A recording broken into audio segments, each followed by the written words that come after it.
নলবাৰীৰ ডিসি বৰ্ণালী ডেকাৰ প্ৰতি আমাৰ এটা অভিযোগ আছে। এই অভিযোগটো আমি এই কাৰণে আজি আনুষ্ঠানিকভাৱে ক'ব খুজিছো, দিব খুজিছো।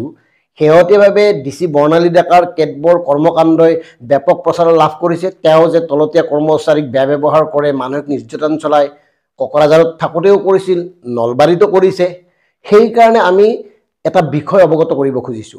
অসমৰ মাননীয় মুখ্যমন্ত্ৰী ডক্টৰ হিমন্ত বিশ্ব শৰ্মা ডাঙৰীয়াই যেতিয়া দুৰ্নীতিৰ বিৰুদ্ধে শূন্য সহনীল নীতিৰ কথা কৈছিল, দুৰ্নীতিগ্ৰস্ত বিষয়াৰ সকলৰ বিৰুদ্ধে জোৰদাৰ অভিযান চলাইছিল, সেইখিনি সময়ত আমিও দুৰ্নীতিৰ বিৰুদ্ধে যুদ্ধ কৰাৰ এটা সাহস পাইছিলোঁ।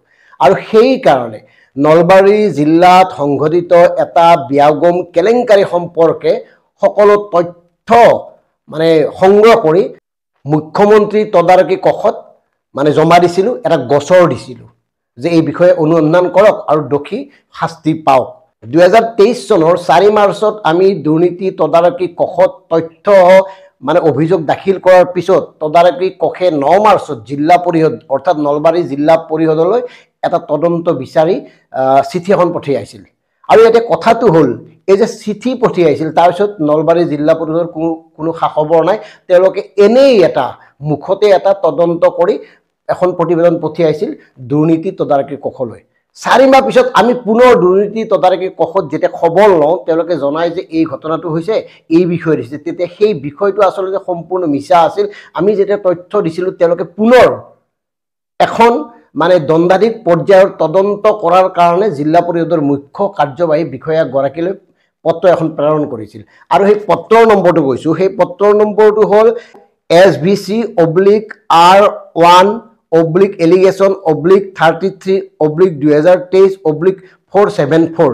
এই নম্বৰ চিঠিখন জিলা পৰিষদলৈ গৈছিল আৰু আমি জিলা পৰিষদৰ মুখ্য কাৰ্যবাহী বিষয়াৰ লগত এই বিষয়ে কথা পাতিছিলোঁ।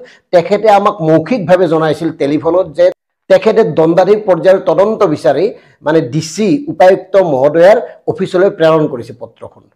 আৰু জিলা পৰিষদৰ মাননীয় মুখ্য কাৰ্যবাহী বিষয়াগৰাকীৰ লগত কথা পতাৰ পিছত আমি অৰ্থাৎ 19 ছেপ্টেম্বৰ 2023 19 ছেপ্টেম্বৰত ডিসি মহোদয়াক আমিও অৱগত কৰিছিলোঁ। হোৱাটছআপ যোগে এই অভিযোগ পত্ৰৰ নম্বৰটো তেওঁলৈ প্ৰেৰণ কৰিছিলোঁ, তেওঁৰ লগত কথা পাতিছিলোঁ। তেখেতে কৈছিল যে আমি ব্যৱস্থা গ্ৰহণ কৰিম, কিন্তু আজিলৈকে কোনো ব্যৱস্থা গ্ৰহণ কৰা নহ'ল।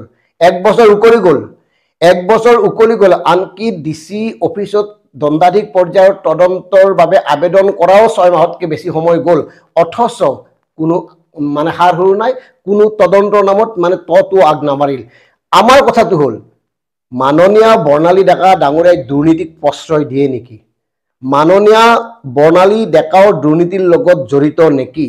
কিয়নো নলবাৰী জিলাৰ এই যিটো দুৰ্নীতিৰ বিষয়, এই তথ্য আমি দাখিল কৰাৰ পিছত তদাৰকী কক্ষ মুখ্যমন্ত্ৰীৰ তদাৰকী কক্ষ আশ্বস্ত হৈছিল আৰু সেইকাৰণে তেওঁলোকে দণ্ডাধীশ পৰ্যায়ৰ তদন্তৰ বাবে জিলা পৰিষদলৈ প্ৰেৰণ কৰিছিল আৰু জিলা পৰিষদে ডিসি মহোদয়ৰ অনুমতি বিচাৰিছিল। অৰ্থাৎ ডিসিয়েতো দিব লাগিব দণ্ডাধীশ পৰ্যায়ৰ তদন্ত, গতিকে ডিসিলৈ পত্ৰখন প্ৰেৰণ কৰিছিল। ডিসিয়ে কিয় এই তদন্ত ঘোষণা নকৰিলে? আৰু এটা কথা কওঁ, এই যে আমি তথ্য প্ৰমাণ দাখিল কৰিছিলোঁ তাৰ বেকগ্ৰাউণ্ডত জড়িত আছিল RSSৰ জ্যেষ্ঠ নেতা। হয়তো সেই কাৰণে ডিসি মহোদয়ে এই কামটো নকৰিলে নেকি, এই কথাবোৰ আমাৰ মনলৈ আহিছে।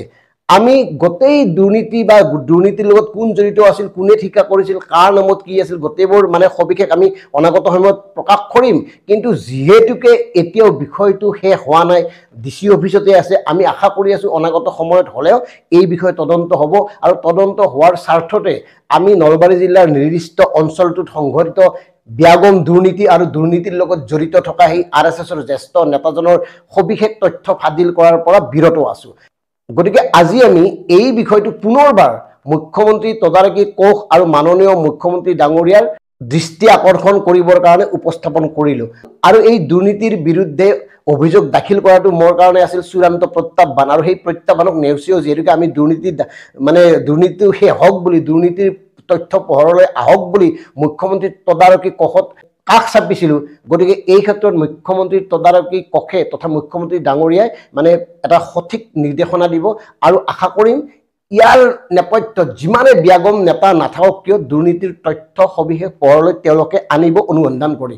যদিও ডিসি মহোদয়াৰ কাম কাজে এই দুৰ্নীতি যে কেতিয়াও পোহৰলৈ নাহে সেই কথাটো আমি আশ্বস্ত হৈছোঁ, কিন্তু তথাপিও আমি আশা এৰা নাই। ধন্যবাদ।